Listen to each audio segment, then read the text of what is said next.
ഇരിക്കുക, സൂപ്പറായിട്ട് ഇരിക്കുക.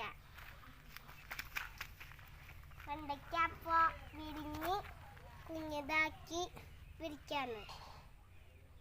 അപ്പോൾ ഞങ്ങൾ കായ്ച്ചെന്ന് പറയുമ്പോൾ വെണ്ടയ്ക്ക വിരിഞ്ഞിരിക്കുക. കുഞ്ഞതാന്ന്, പക്ഷേ വിരിഞ്ഞിട്ടില്ല, വലുതായിട്ടില്ല. കുഞ്ഞതാണ്, പക്ഷേ ചില ദിവസങ്ങൾ വിരിയാണ്ട് വലുതായിട്ട്.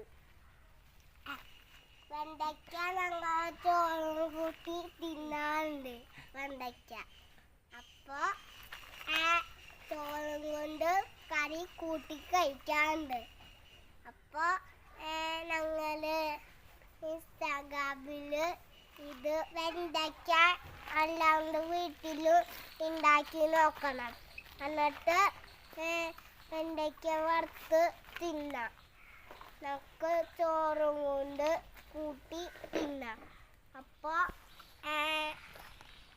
വെണ്ടയ്ക്ക വിരിഞ്ഞിട്ട് എന്നിട്ട് നമുക്ക് വെണ്ടയ്ക്ക വലുതായിട്ട് പൊട്ടിക്കാം.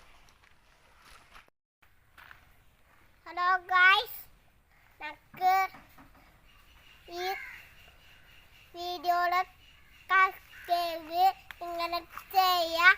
എന്നിട്ട് ഇൻസ്റ്റാഗ്രാമിൽ വീഡിയോയിൽ ഇങ്ങനെ ഇടാം. ഇട്ടിട്ട് നല്ലോണം ഈ വെണ്ടയ്ക്ക തിന്നാൻ നോക്കാൻ പറയണം. അപ്പോൾ ഞങ്ങൾ വെണ്ടയ്ക്ക തിന്നാൻ പോണു.